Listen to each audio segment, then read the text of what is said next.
And, all right. Hello, everybody. Everybody's joining on right now. I just opened up the webinar for tonight's topic of applying for big game tags. So thank you for coming on. We had pretty good sign up rate, so I'm really looking forward to giving you all that you need for this tonight's webinar. Didn't have any questions come in, a few comments. A couple people needed the link for the Zoom webinar and I got that off to them, so that's great. But tonight we're going to talk about applying for big game tags here in California. Licenses are currently for sale and we'll start our webinar in formally at about 6:02. So we're just going to be waiting for everybody to come in. People are coming in. As far as tonight goes, we're going to use mostly the question answer function for any questions that you may want to ask the panel or myself. Please use that question answer function and we'll be able to answer those questions. The chat is available, but we would prefer you use the question answer function. A lot of people are coming on saying hello. So hello, Martin, how you doing? Thanks, David. Thanks for coming on. We're gonna have a good night. There's a lot of people signed up and they're just rolling in right now. So let's wait a little bit until we get started with our formally with our webinar, and let's have a good one. So if you have any questions, please post them in the question answer. I already see one comment. Hey, thanks, Joe. Good evening to you guys. We'll have a really good time. Some of you guys are returning, and guys and gals from previous webinars, and hopefully you're finding them helpful for all your hunting adventures. So that's what we're here to do. Tonight we have Lai Seichow from License and Revenue Branch, who's going to be helping us with the technical questions. Lieutenant Eric Elliott, who is the Central District Hunter Education Coordinator, will be giving us a bit on how to choose what other considerations to choose your hunting zone. So we'll have a lot of good stuff for you tonight. We should be right around an hour, but if we're a little bit long, there will be a recording of this. If you can't stick around, understand, but the recording will be posted as soon as we can on our CDFW YouTube channel. So please look at that for any of the past webinars. If you need any little consultant, that resource is there for you. So welcome to that. All right. So we have a lot coming in still. I expect a couple more. So we'll give it one more minute and we'll see where everybody lines up. So thank you for coming on again. And thanks for all the questions that are already coming in. So we'll get those answered to you, hopefully either live or by response from one of my panel. Our panel is occupied by my other staff members that are my coworkers. They'll be answering your questions and answering your questions, and we'll get clarification for some of those. Some of those will be told over the air live, and that way everybody can get the results that they need for that. All right, here we are at 6:02. I'm going to start off with a couple poll questions. You know I like to do that. Just want to see where our audience is coming from. So I'm going to open up the polls. And the first poll is, oops, don't answer this one. I'm gonna open this one up later. That was the wrong one. Here we go. Number one is what I'm supposed to answer. And the panelists can answer this too. How many times have you applied for big game tags in California? The answer possibilities are 0, 1 to 2, 3 to 6, or 7+ times. All right. This is our first poll for tonight. And I'll give it 10 more seconds. Some more people are still coming in. 0% or 0 times, 1 to 2, 3 to 6, or 7+. Okay, let's go 3, 2, 1. End polls, share my results. So we have a lot of first timers here tonight. That is very good. That's what we're here for. We're here to help you. Some of you people who've been applying already will learn something new that you didn't really know before, and it might help you with your results from your deer draw, your drawing. So thank you for coming on. So 0 is the top choice. We have 41%, and the second was 7+. So we have a really experienced crowd and a really new crowd. So thanks for doing that. Next poll. So here we go. Here's the next one. Please select all species you will be apply for this year. So this is multiple choice. Any of the ones that you're going to be applying for, please mark them, select them. We have deer, elk, antelope, bighorn sheep, bear, and wild pig. Those are not all the that are in the drawing. Bear and wild pig are outside of that, but go ahead and try.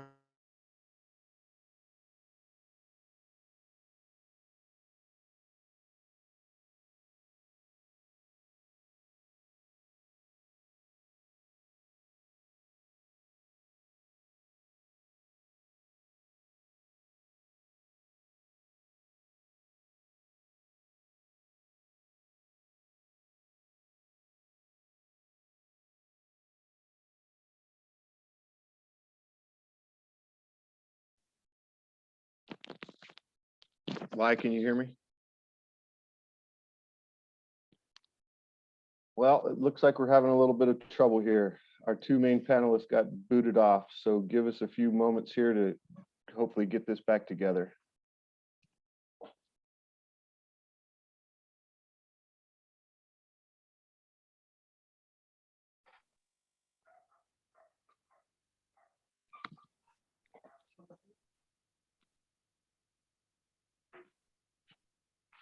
Eric, are you back with us yet? Yeah, I apologize. I just got booted. Yeah, am I on? You and Sean got booted, so we're trying to get this back on track. So you're back on. So Okay. until we get Sean back on, you want to start talking about your stuff, or? Yeah, absolutely. Let me go to.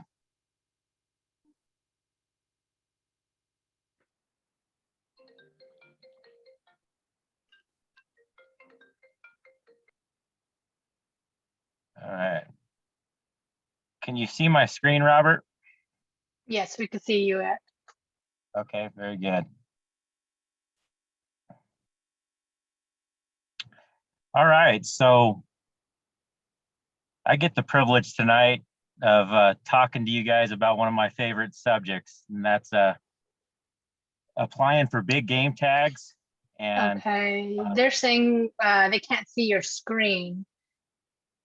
okay, let me go back here. Yeah, they can see you, but not the screen. So Okay, they're suggesting share the screen. yeah, let me try that again.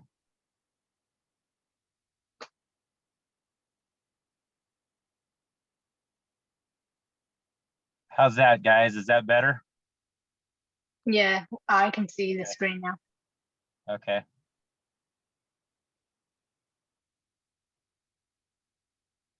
All right. Can everybody see? Can you see that, Lai? Yes, I can see the screen. Okay. So Awesome. where do you want to hunt? Yeah. So where do you want to hunt? So yeah, awesome topic. Thankful to be able to do this. As I was preparing for this, just kind of a side note, I was thinking, what better job? I mean, just counting my blessings, and anytime I get to do a PowerPoint and prepare a presentation about hunting, it's like, wow. I'm not doing a presentation on algebra, which would be scary. So anyway, yeah, this is a passion of mine. And if you were to look at my office and even my all around the house, there's all kinds of brochures, hunting pamphlets out. And so it's something that I enjoy doing. And I'm thankful to Sean for the opportunity. So where do you want to hunt? And so with that, a common question that game wardens have, and I've been asked this hundreds and hundreds of times, is where are the deer? Where do I start? And so in this presentation, we're going to be talking about where to apply. And so one of the questions that I would often ask people that would be wondering, hey, where did you tie that deer up? Is I often started with, what's your hunting style? And I think that's important. So how do you like to hunt? Where do you like to hunt? And I think the older I get, the more important location is. And so the question I have for you guys is, would you be willing to hunt a beautiful location like on the slide with that has less of a chance for you to actually kill a buck, just and actually have the experience of being in beautiful country? In other words, would you be willing to hunt in an area that has low hunter success, but be in an area that is absolutely gorgeous? So what's your hunting style? That goes into play as when it comes to where to apply. So what kind of a hunter are you? Are you more of a spot and stock high country guy? Are you early, late season? Or are you wanting to shoot a buck right from the road? The next one is kind of low resources, tapping into resources. And as I go into these slides, I'm going to be showing some pictures of my family, and I do that. And some of these slides are from different states. And one of the reasons I tell you that is that there's tagging requirements that vary from state to state, but that shouldn't be a deal breaker in this presentation, because the way that I apply for other states is very similar to the way that my thought process in applying for California. So resources, we didn't stumble upon this place. We tapped into multiple resources, including friends and family. And actually, we hunted here 3 years prior to even getting a tag in this area, and just kind of put in our legwork, getting to know the area with some other friends. So what are some of the resources you can tap into even prior to applying? And one of the resources that I don't think is tapped into very much is Fish and Wildlife resources, Department of Fish and Wildlife resources, like game wardens, like wildlife biologists. It's usually last minute, like a week before the season, when my phone started to ring like crazy, and people are asking, so where do I go? I think it's a completely legitimate question to ask game wardens and also wildlife biologists. Hey, tell me about your district. Where can I go? What is this area like? What kind of terrain does this area have? And you can tap into resources online like crazy.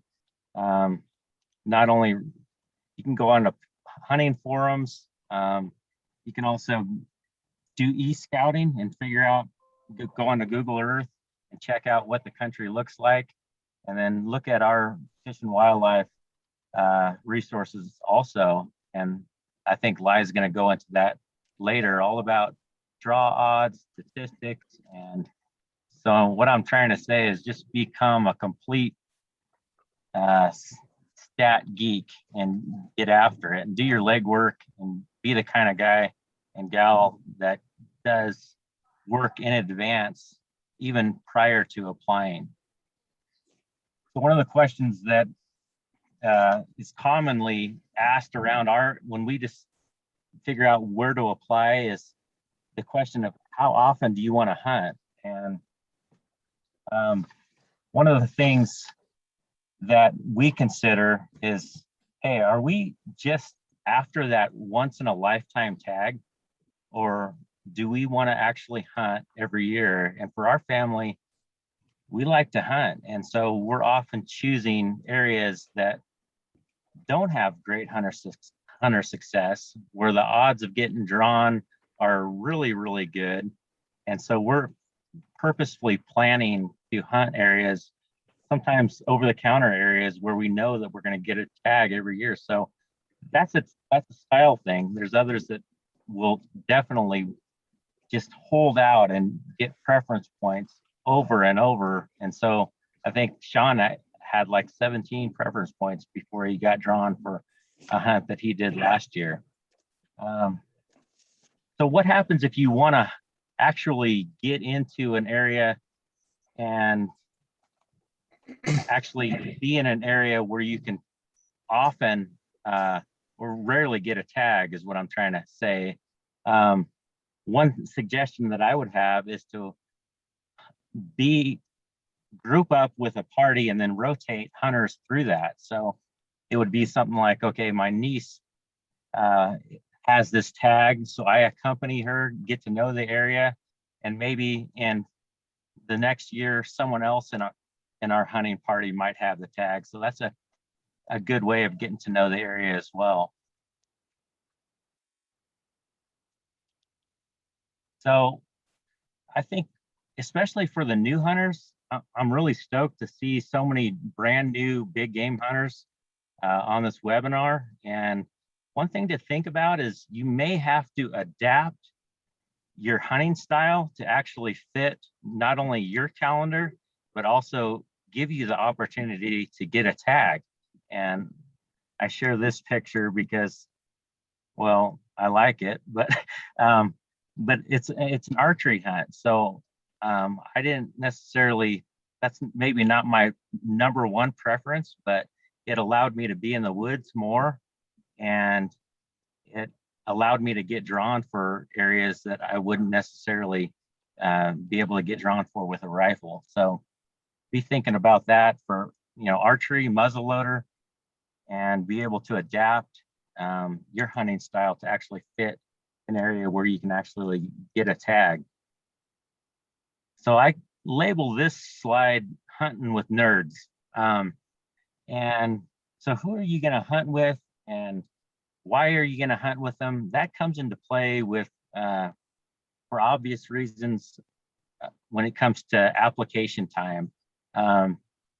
So we're constantly juggling schedules. What I do prior to applying is I'll get all my kids' schedules, my wife's schedule, and maybe hunting buddy's schedule, and then I'll try to pick areas that fit closely and match with the schedules.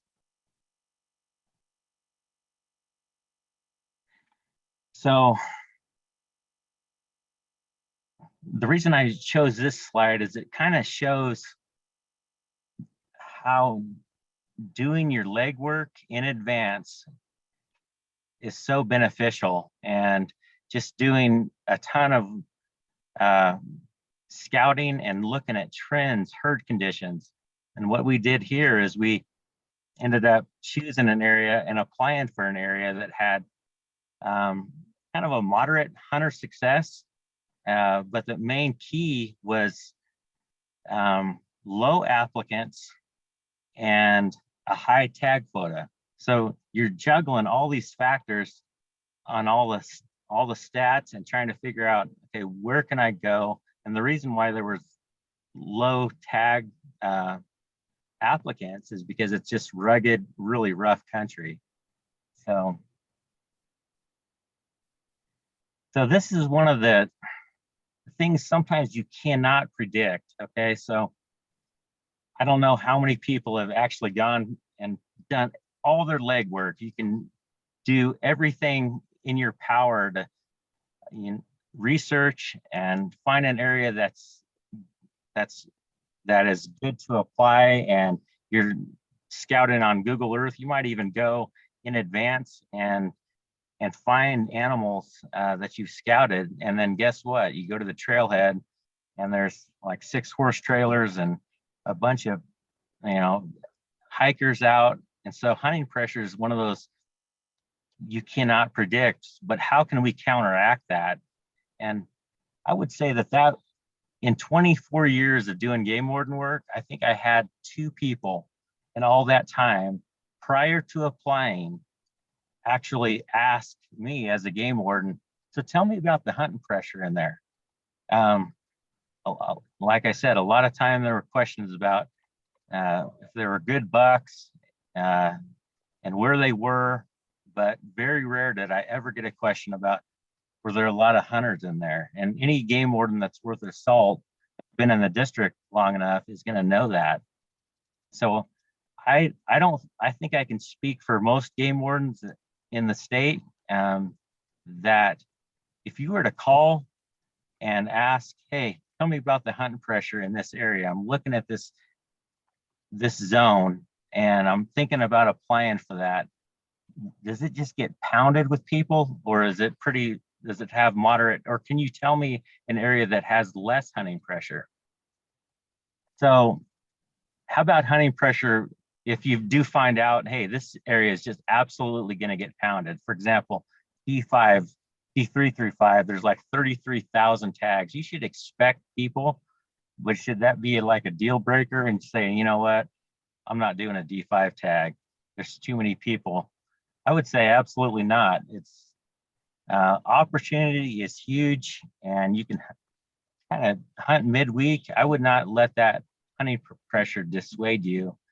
And I don't know how many times that I've validated bucks in the field where the hunters actually were using the hunting pressure to their advantage. So another thing to consider when applying is kind of setting your expectations in the right place. And are you the kind of person that says, like a poll question I think we're going to have is, okay, I'm not going to be happy with unless I get a 4x4 28-inch buck. You're kind of setting yourself up for failure, in my opinion. There's people that's their style, and that's okay. But I would say when applying, that's a valid question to ask. What's a trophy buck for you? What's a trophy animal for you? And the reason I show this slide is this is a trophy buck for my wife. It was her first solo buck. I had nothing to do with it at all. She was all by herself. And that's a muzzleloader that you see there. And it's an experience that it was just a wonderful experience, and for sure a trophy, even though it's a little basket 3x3 buck. So set your standards, know what you're getting into. And there's a lot of research you can do on what caliber of deer. So my question to you is, would you be willing to hunt an area that maybe has less chance for you to kill a huge monster buck, but maybe you're seeing more deer?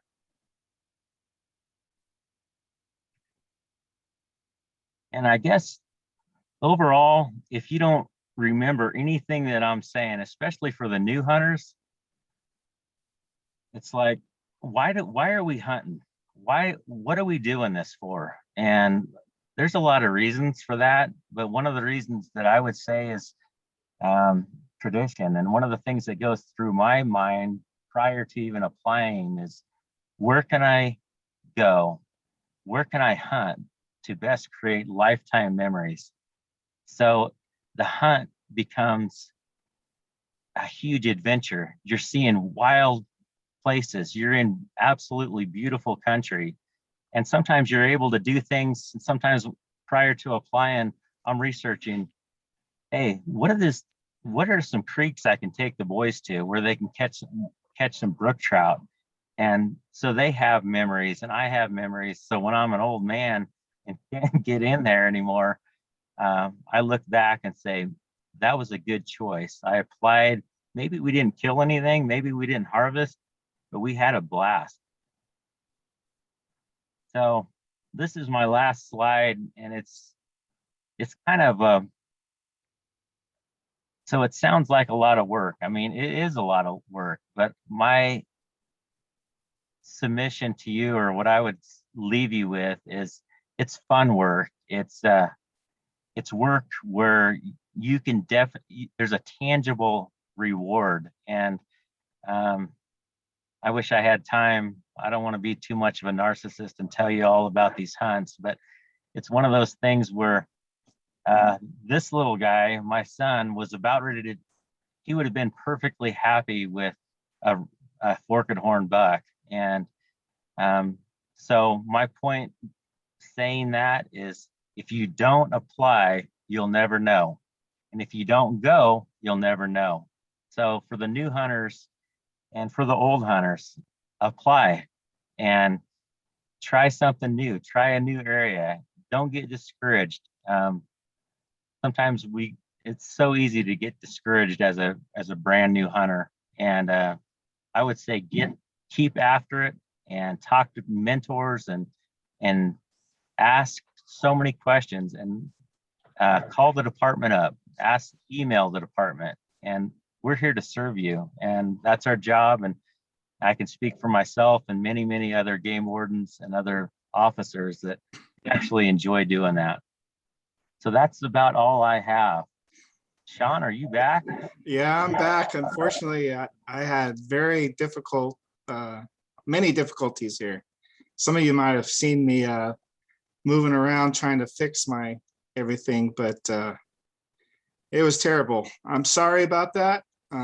Some things are out of my control, but hey, thanks for filling in, Eric. I'm glad we had your program ready to go a little bit, and that's a great thing. So No Eric's problem. always here to help us, help you all. He lives for hunting, believes in the tradition, and what a great guy to have on my team. I'm glad to have him.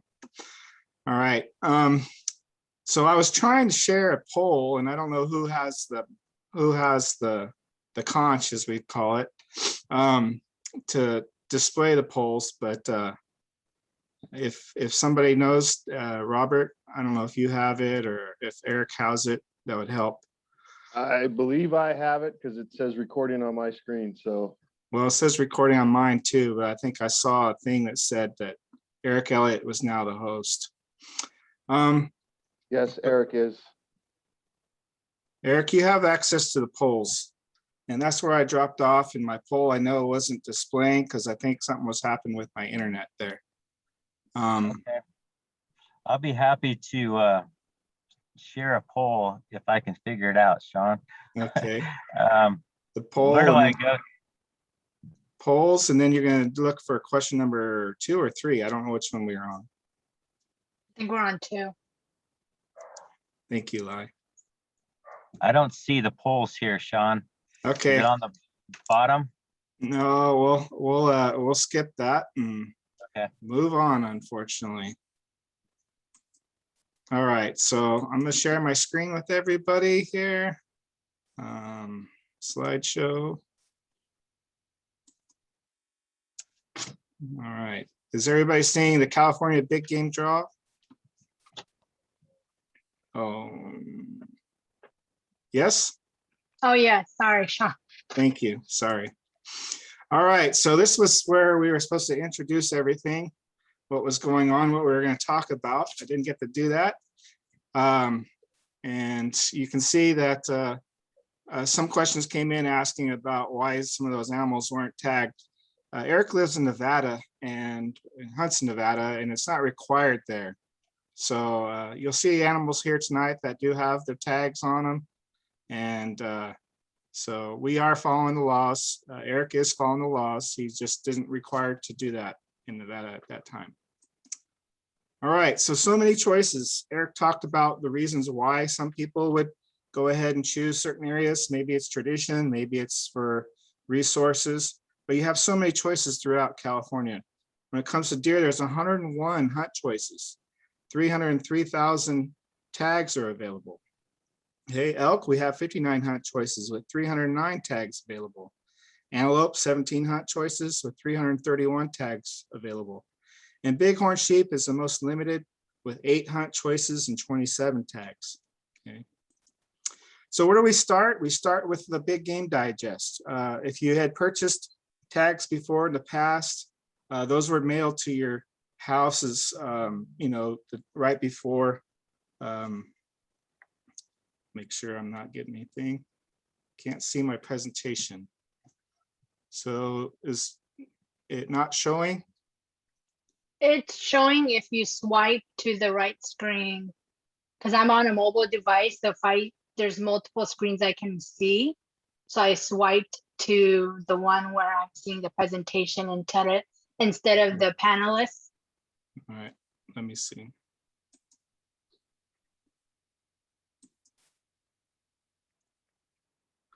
Sorry, everyone. Is it better now? Hello? Yeah, I got it, Sean. Good. All right, I'm sorry. Once again. Uh, So we start here with the big game digest that was once mailed to you, but now we've gone to all online documents. So you need to download, print if you need to, the 2021 big game digest. I will have a links page that I send out to you after the webinar that will contain this link. So you don't really have to copy it now, or you can take a picture of it if you'd like, but we will have that in a links page afterwards. Good idea also to print out a worksheet of, so page 10 of the digest, very good worksheet. It's usually used for taking it to a licensed agent at a store. You can have it all filled out, and that way they don't make mistakes as they're going along entering your information. But I would highly recommend, if you can, to get onto the online license system to go through to apply for all these tags. This worksheet right here will be a good way to keeping everything in order, so that when you get in there and you apply for the applications, you'll be able to have them in the right order. If you're the party leader, printing out that number, writing it down will help your other party members so that you have that number ready for them, so that when they apply as your party members, they'll have the right number. So print off this sheet, use it, it'll really help you. So this was where I was going to introduce Eric about how, where and what do we want to hunt. So he did a great job. I was able to capture parts of that while I was trying to get it back online, but thank you, Eric, for filling in there. So other drawing considerations that you want to talk about. If you're going to be hunting with family or friends, if you're going to apply as a party, points, we'll talk about points later, but points are average for the party. Every year that you don't get your first choice of deer tag, you earn a point. And eventually what happens is those points build up and it helps you to acquire the tag choice that you want. Well, when you're in a party, it takes the average of those points. And if you're lucky, you'll have somebody with a high point total, and it'll make all your guys' points or gals' points that much higher for the party. But for deer hunting, you can have up to 6 people in a party. For elk and pronghorn, only 2 residents may apply for as a party. And there are no party applications allowed for bighorn sheep. So how many tags am I trying to get, and what is the status of the zone? So essentially your first tag application, you're going to apply for a premium hunt. Okay, you have to apply for that on the first deer tag application. All X zones, G zones, M hunts, which are muzzleloaders, A hunts, which are archery hunts, and J hunts, which are the junior apprentice hunts, are premium hunts. Okay, so along with other zones of C, D6, D9, D12, D14, this is all in the big game digest and pretty clear. Those are premium hunts because they were sold during the day, the draw, they were issued.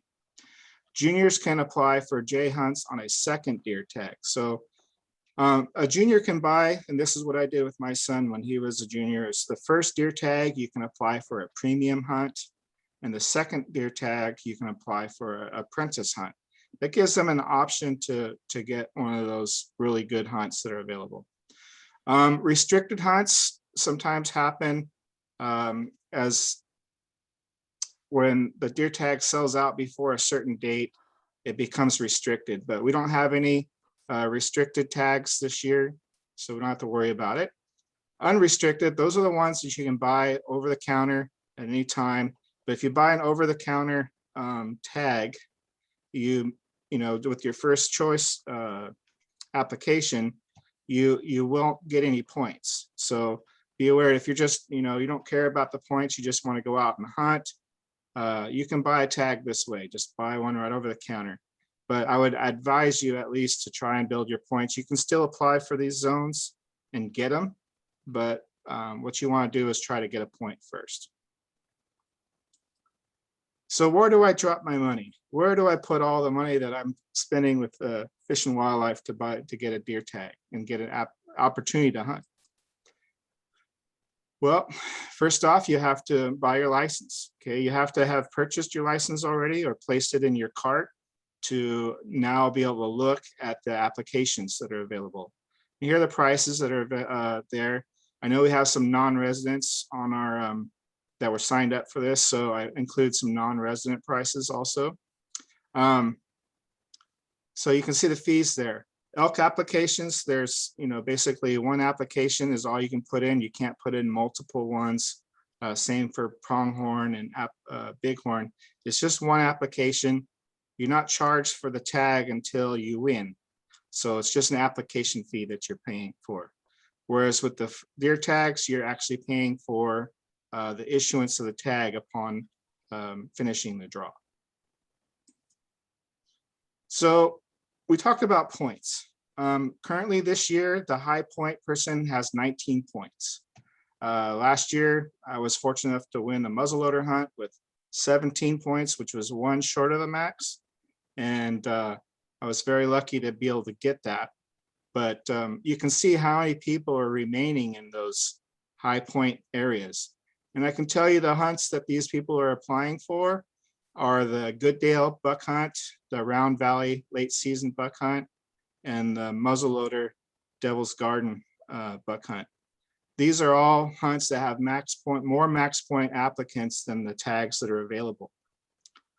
You can see there's a lot of people that have even 9, 8, 7, 6, all kinds of points left over. All these zeros, these are put here for zeros because these are the number of people that were drawn successfully last year with their first choice. So all the ones that were up in here before got drawn for their first choice.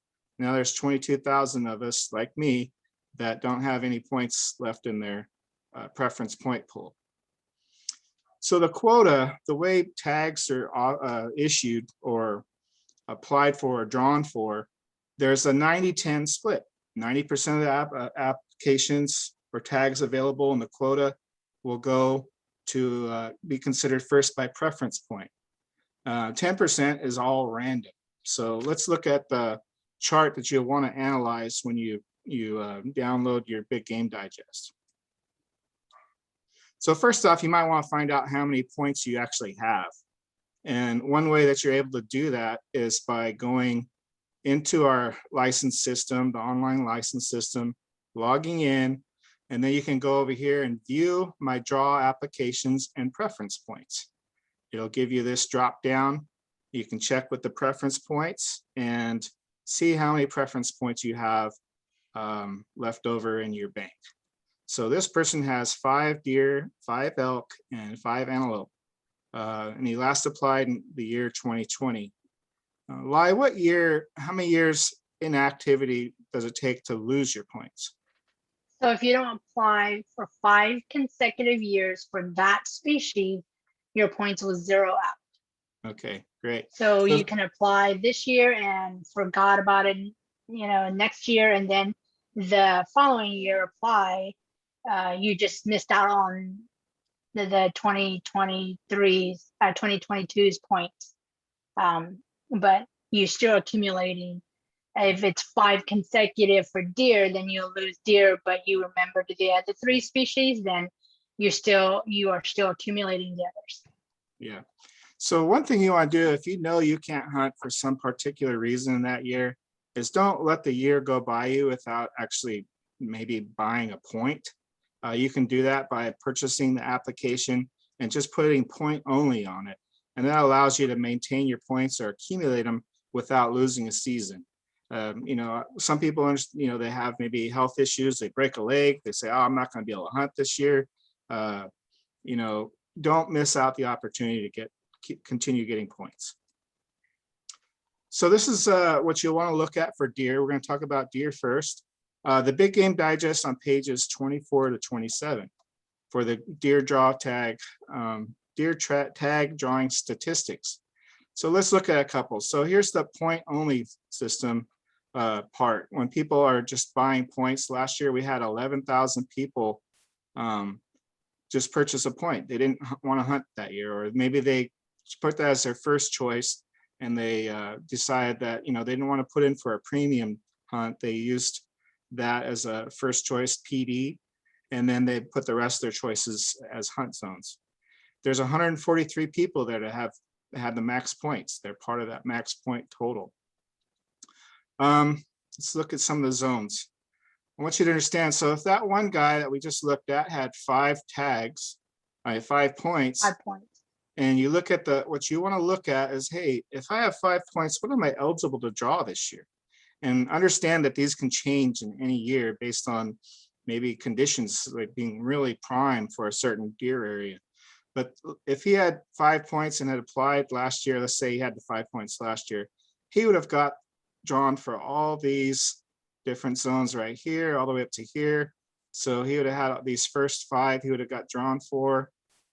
This one right here, he wouldn't have got drawn for the X2 because he only had 5 and it took at least 8.5 to draw it. But he might have won it in the random drawing. X3A, he could have hunted that because he had 5 points and the lowest person had 4. So they would have got chosen for that one. Let's look at the next page. I might come back to this one. Continuing, so you can see all these that have one close to 5, he might have been eligible for this because he'd have been considered because he was in that 5-point pool for G19. Those are the things you want to look at. How many points do I have?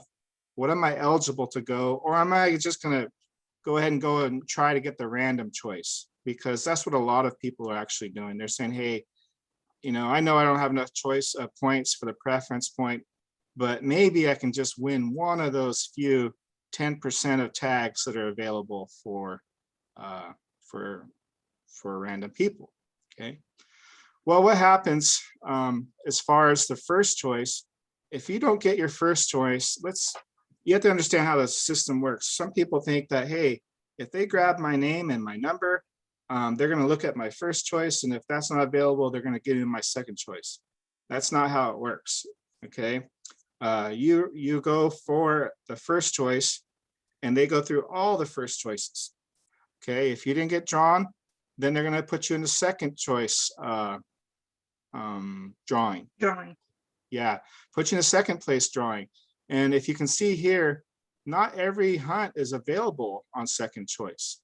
So this one was available. There was 31 people that were able to get this G38 as a second choice. Okay, there was 25 people that were able to get the MA3.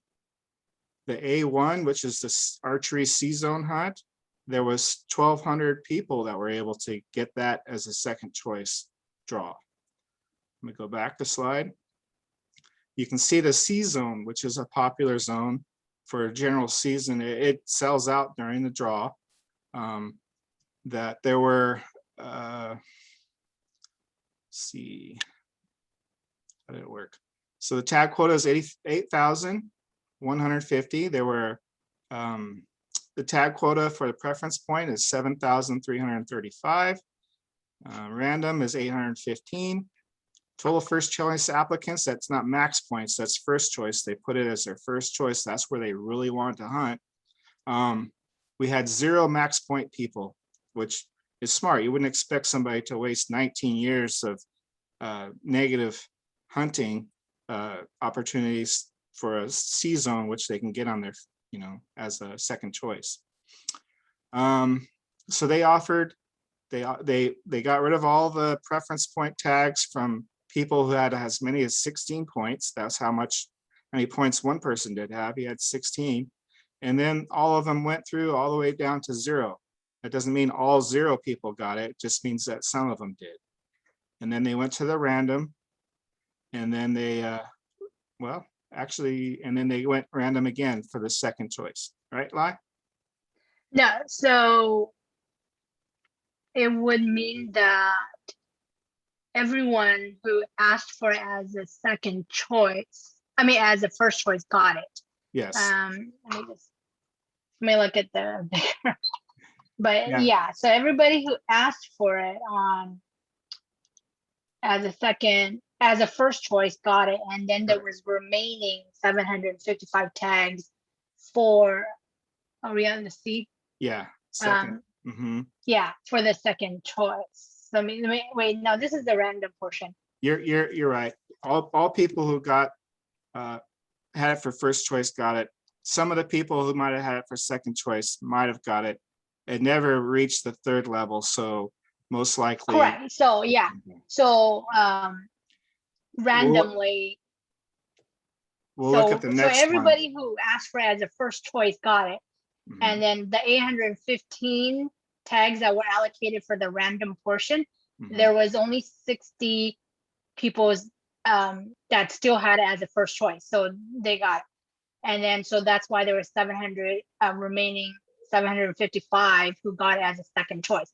But there could have been a lot of people who applied for C as a second choice. Mhm. Yeah, exactly. So there, it doesn't take the consideration all the people that were in the second pool. They just 755 of them were lucky enough to grab it. Now in this next one, D9, and this is just so you understand what your first, second, and choice want to be. Your first choice wants to be a premium hunt that's not very, you're putting in as a, please, I'll process my fingers, let me get it. But the second choice is you want to look at tags like this that have second choice opportunities that they were awarded. Okay, so this one, nobody that had it as their first choice missed it. Okay, they all got it. People who are in their second choice, they all got it because it fell down all the way down to the third choice, where 181 of them were then issued. Okay, that's right, Lai? Yes. Okay, so the same thing happened with D14. Everybody who put it as their first choice got it. Everybody who put it in as second choice got it. And only, maybe not all of them in the third choice probably received it.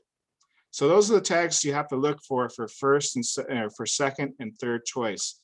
If you don't use one of those that have tag allotments, you're hoping and praying that something falls down to you.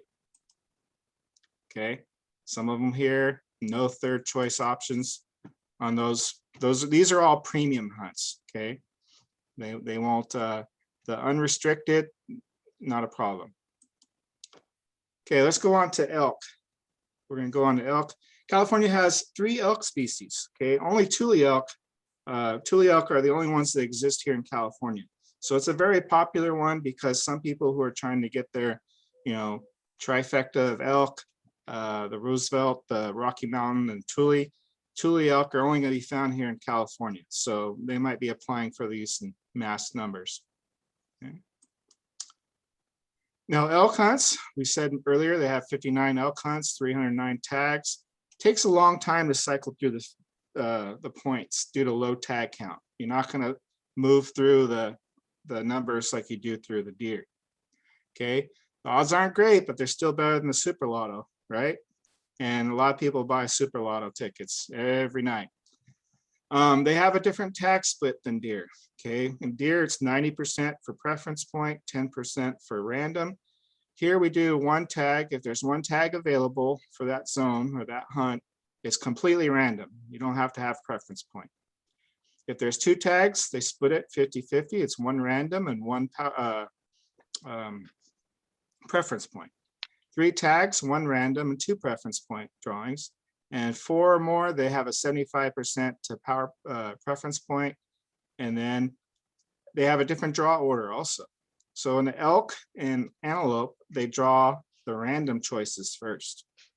They draw the random, whatever it may be, the 1 random, or the 25% random. Then they draw the preference point tags. And they'll draw a couple of extras too, because what they do is they draw the alternates. Now, remember in elk, I said that you can have 2 in a party. If there's only 1 tag left, the party leader will get the tag and the partner will be an alternate, first alternate. Okay. Yes, correct. So that's something to think about. Putting yourself in a party when there's only a couple tags left there, like 2 or even 1.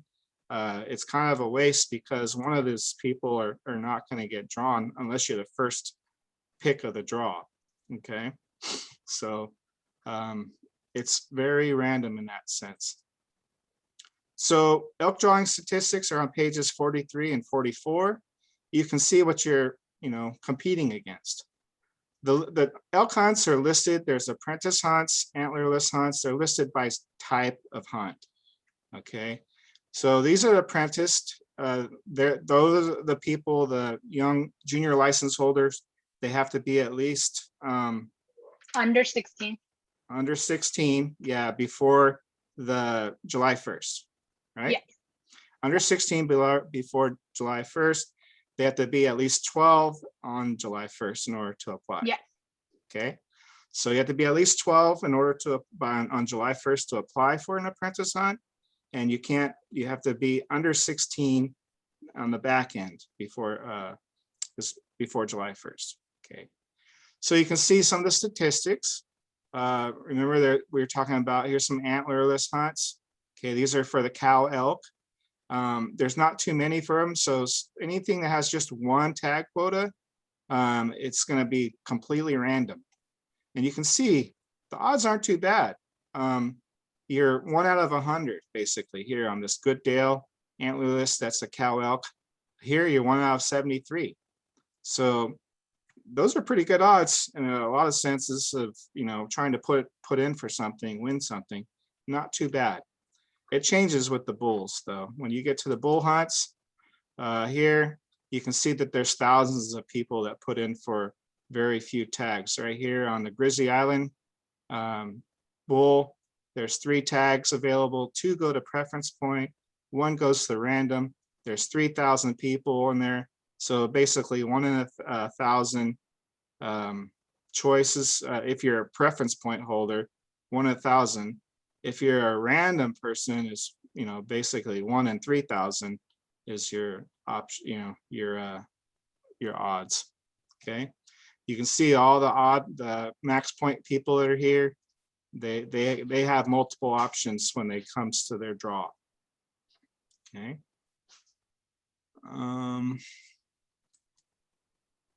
So antelope, here's our third species. Yes, there are antelope in California. They're in the northeast part of the state. There is a huntable population up there. You look at pages 49 through 50, you'll see that there's a nice area up there, Lassen, Modoc, Siskiyou County, maybe parts of Shasta, that you can hunt for antelope. Now here, same thing as with elk. Takes a while to cycle through the points. 17 hunts, 331 tags. The split is the same as elk. Okay, 1 tag is completely random. Same thing as elk. They choose the random choice first, then the preference point. Bighorn sheep. Literally, it's a once in a lifetime hunt. You can only win a bighorn sheep tag once in your life. Okay, you can see that there's most of them are down south. These are all in the really high mountains. We have the whites here. It tells you what the zones are, what they're called. There's definitely high success for them. There's a mandatory orientation that you have to go to before going out and taking the hunt. So something you'll need to consider. Bighorn sheep, same thing with the issues of being a preference point guy. If you've missed it, you're way back there. There's not very many hunts, so it takes a really long time in order to get through the numbers. So if you're just now starting to draw, I don't know if the preference point really matters to us. We'll see. We'll have to see. The statistics for the hunt and the descriptions are on page 51. Okay, you can see that there's a lot of people that put in for just the point this last year. There's 251 people that are max point. 6,000 people just put in for the point because they didn't think they could do it. Maybe they weren't in shape, they didn't have the resources available, didn't have the money. There's all kinds of reasons why somebody would choose not to actually apply for the hunt. Myself, the thing is, as few chances as you get, you might as well play every time. See what happens, right? if you don't make yourself an active participant, you're not going to win it. So buying a point only, I think it's kind of a little waste of time. So look at those. That'll give you an opportunity for bighorn sheep. Somebody might have mentioned earlier, there's different fundraising tags. We'll talk about that later. That's not really required, but it's something that might give you a chance. This is where Elia be able to help us out. And I'm going to ask her some of the things that people have problems with when it comes to applying for applications. But on pages 55 and 57, if you're having trouble figuring this whole thing out, even after this webinar, which I haven't gone over the actual click by click of how to apply for a tag, there's some really good information in the digest.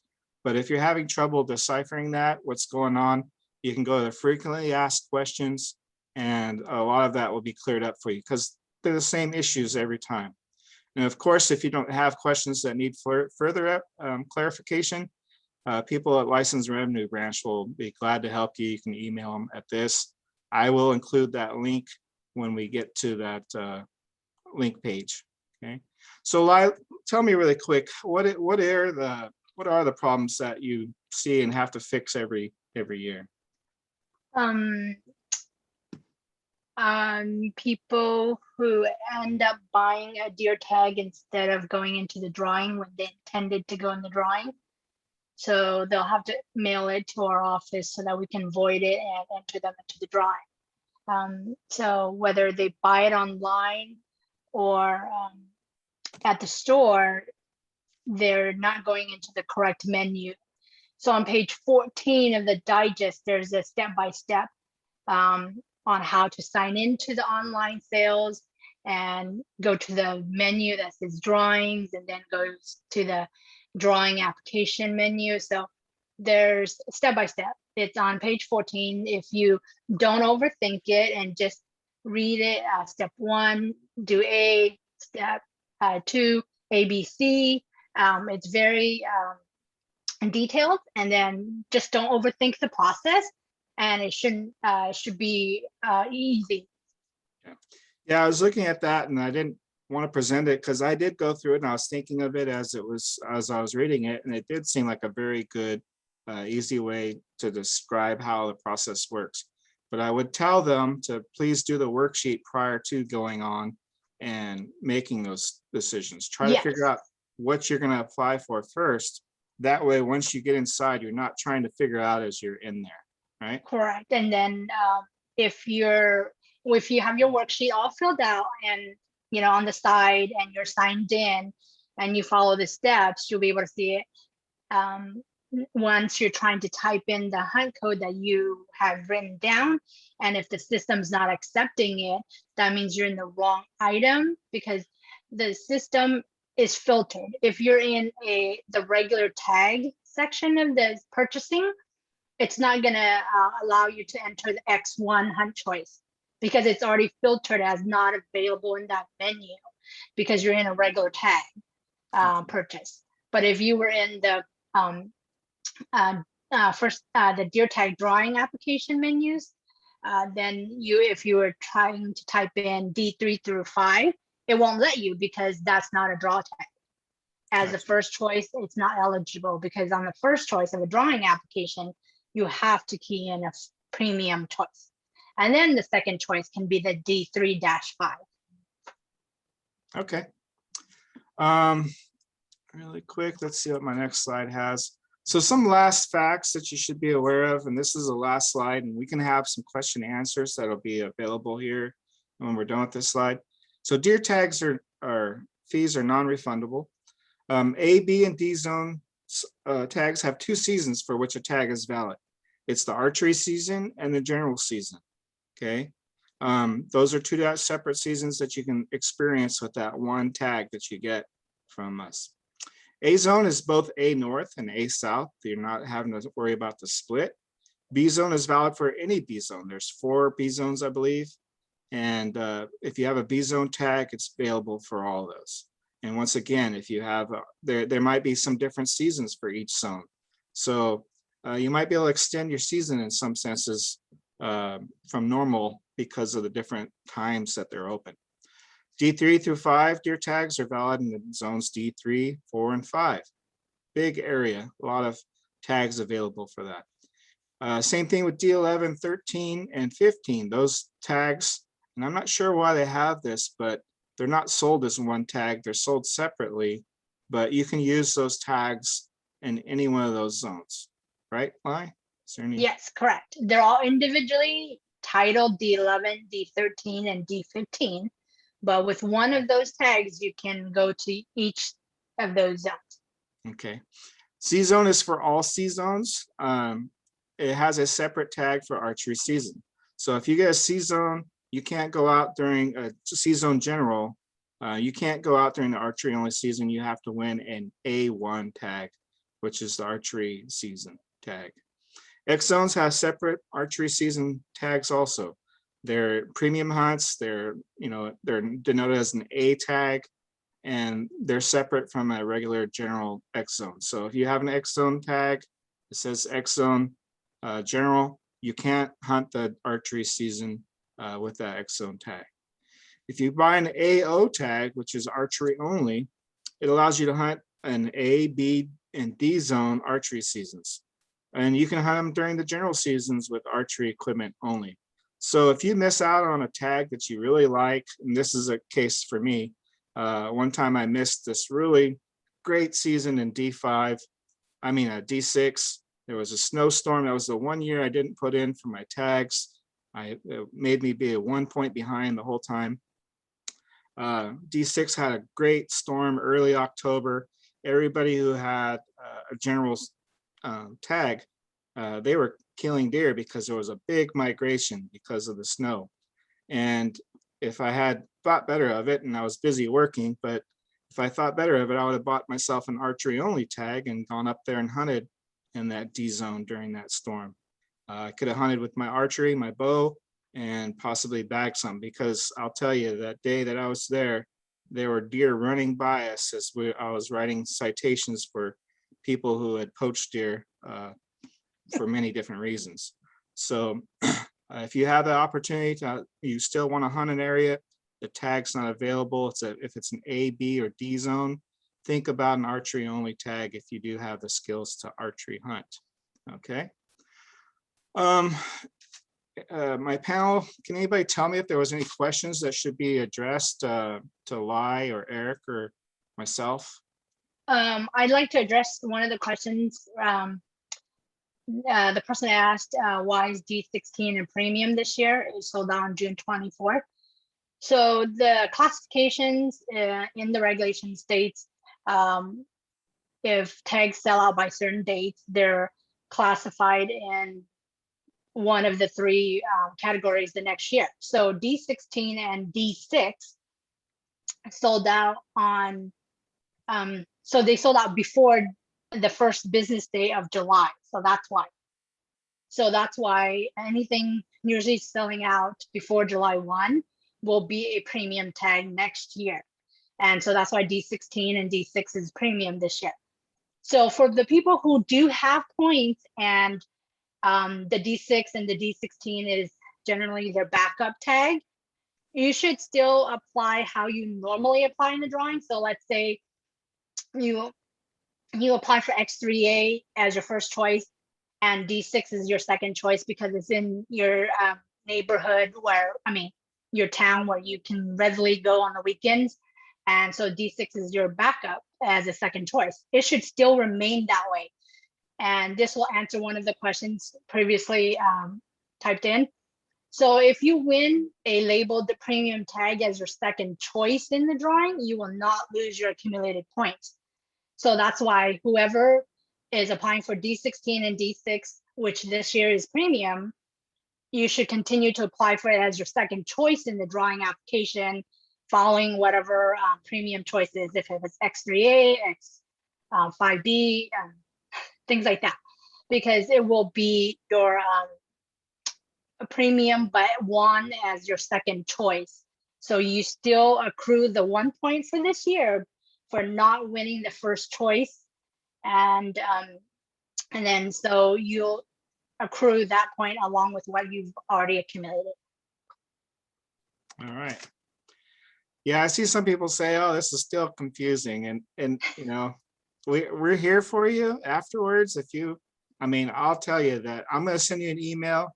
If you don't get it, you can ask me in the reply. You can send a reply to me, say, hey, Sean, I still don't get it. Can you call me? I'll walk you through it. Okay. Or you can view this webinar again and try to figure it out. You know, if it might click then. There are other webinars on or some YouTube videos on the net that you can look at to see if maybe they can describe it a little bit better. We're trying. You're getting it from the source. So let's see what we can do to help you out with that. I think Eric made a good point. Is you need to decide what you want. Mhm. So whether you want an archery hunt or a late season hunt, or as in for elk, do you want to just at least have the opportunity to go out there and carry the rifle and shoot?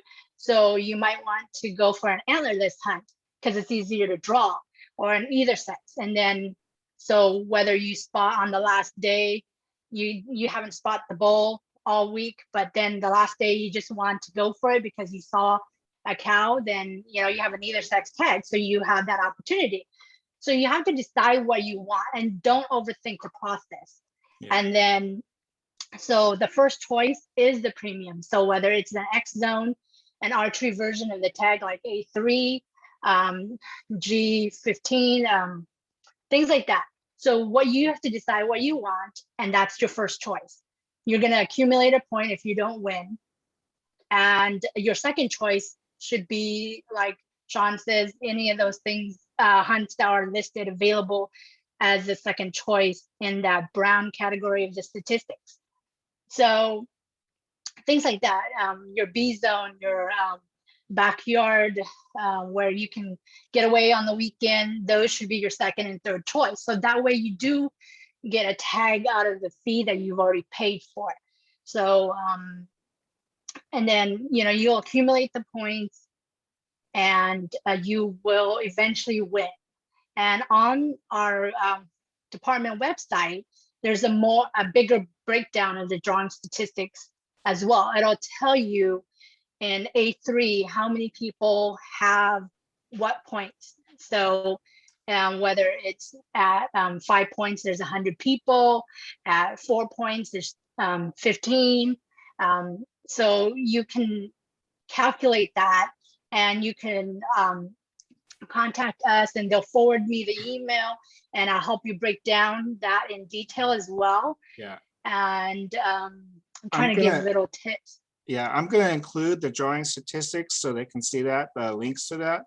So yeah, the one with the bigger breakdown. Yeah, if you're really into the numbers, there's a chart on our website that you can look and you can see for each premium hunt, how many max point people were, how many 18 point, how many 17. It's going to go all the way through and show you all the people that were on that in that application from max point all the way to 0 that got awarded a tag.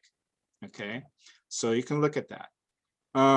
There was a question I saw that was, oh, just so you know, you're only allowed to get maximum of 2 deer tags a year, of which only one of them can be a premium tag.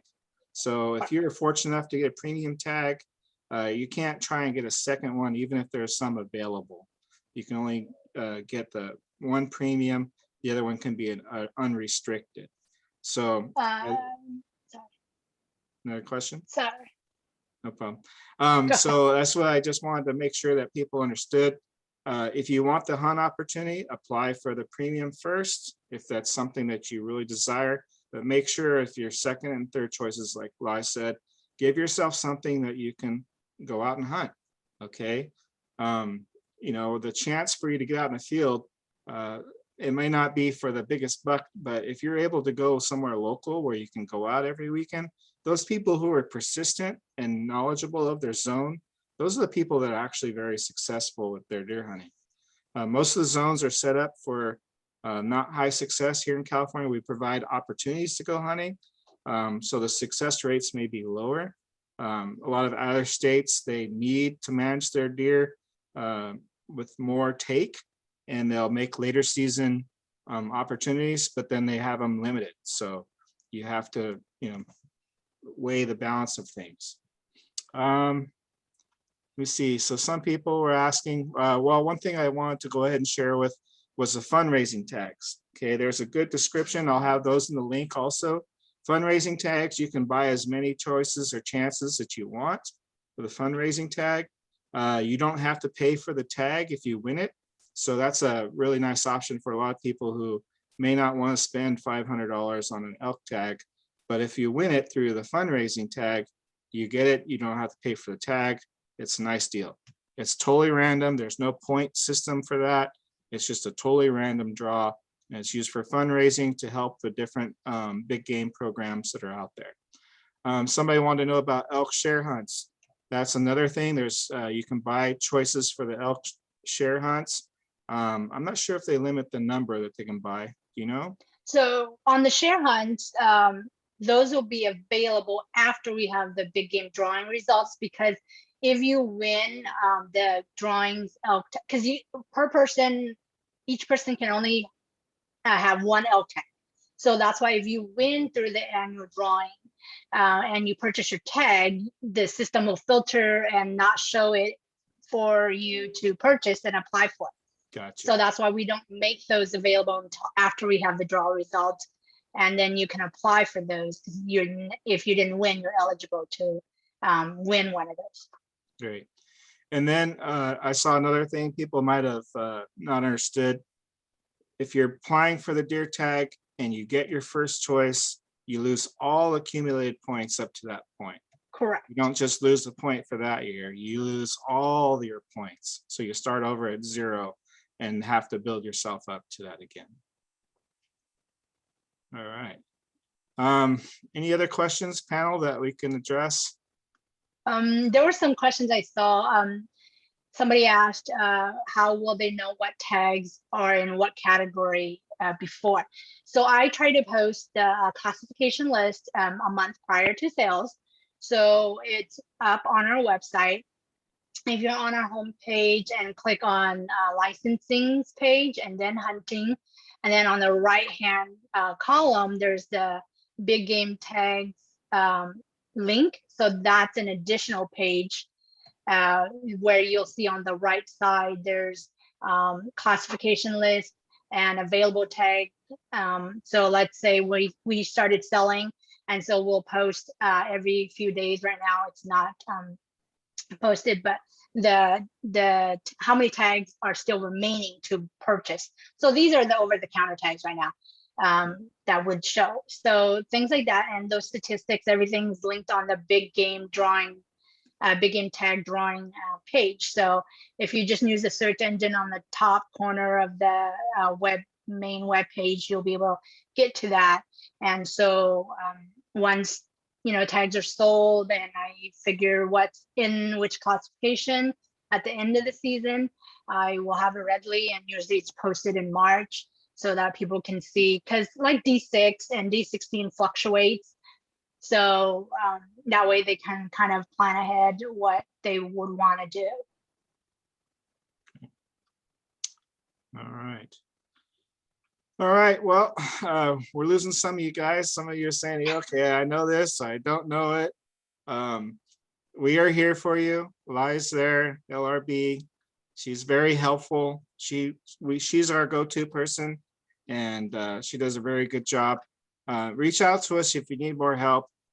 Sorry for the technical difficulties that we had tonight. They were terrible on my end and made me frustrated. I don't know if you heard me yell, but I was just yelling out of rage of just not being able to make my computer work.